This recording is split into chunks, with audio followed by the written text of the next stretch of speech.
Nkoku amakuru mabe gajiritebya umushashi witu yatayayiraho ekyaro kya Durabo ekiri kushangwa omuruka gwa Rukiri omugomboro y'abihanga muri Buhweju aho eshato yatire egasiga amarira ha maisho g'abantu aho bwahati bakiriyo nibahanda bunaku barikugezaho kusherura Lucas Atubanjire w'emyaka 9 akiburize ekirari obu Joseph Arinda w'emyaka 9 yahereze kushuma wa Nyamuteza n'abandi 5 bakiri omwirwariro barikutunga obujanjabi ahabwo obuhuta bafunire.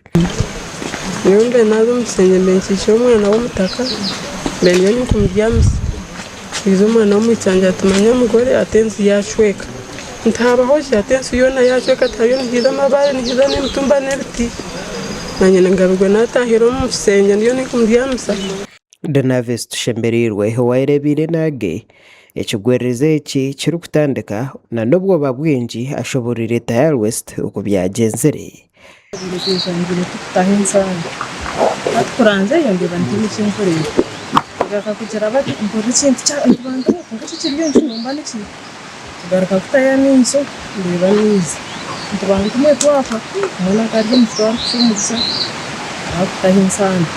atunyanya kanyirukanze kuyo mwana wanjye ifahari ndetwa side yo kuntera urugirwana nakanyitorora nditorwa kuni ntimo maryaha twafa mizigatumara enkurumbeji kugwa omatugo munyeshengero we cyangeki Engineer John Bosco Koikarisa ajwire ngufu kwika ahabatura babase kwebwa obwezi no kubahumuriza nzire hagera dibeshe byo kurya ari totino bishayi kuri na wakahunga so mbeno nimza kubagana aba family ziferi waha nabo bafune hakahunga kake ko kubasa kugira ngo mubase kutandikira omunyeshengero ahamiza abatura ku aripota ero kwereka ibyasisikire okuzurwe kutwarwa omu ofisi y'engazi y'ihanga kurebuka ngo babakita nubwo ari ababatine kurinda kurgerera embera okweri omucyangeke kubangambira report harebe bya government bikuza kucererwa naye buzo mukikuru yaza gumana ararahi ababejegenzire mwene kinakora bangira ngo ejo zigenzire neji na nogu noreba tacuruha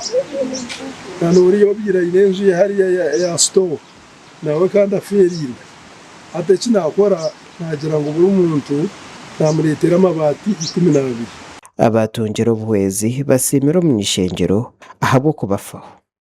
so ni babataka mwe bari ngo mutumbo gugundu kwenda kandi gwe government eri kwenda ngo hagire ikintu cyaka muntu twena tuhe mukono kandi sase nawe mwebare mukiza tumushango gwanyu kugira ngo umuntu abuzire kunga mwebare kandi mwebare no gumiza mukuhumuriza nabo baferirwe nsima MP biza kutuyambaho abintu bite bisisikire twateraho amazu gitagagenzere yateza amabati 12 yateza ubunga 2 nafuki 2 ndwari 10 mwene musima ntine bugarukiro hanga muherezo mugisa byakora byone byakora bamwe MP Karisa abwa akagwa katugwerire akaturetera ubuyambi akaturetera akahunga akatwereza amabati yabwa amakagagenzere akatiyagera abana bita bafire tumusima tutine bugarukiro nikigambwa ku gutari murundo gwo kubanza enjora y'eshato kutere gomborora y'abihanga aho omurundo ogu yatanikira hamwe n'ecweka ecwekerize amakabiri ero kutwaramo amagara g'abantu entoke hamwe n'emisiri ekiretira abatura basigara omumbera yo kushobanjerura makuraga gashakwa Gerard Tugume omuri Buhweju.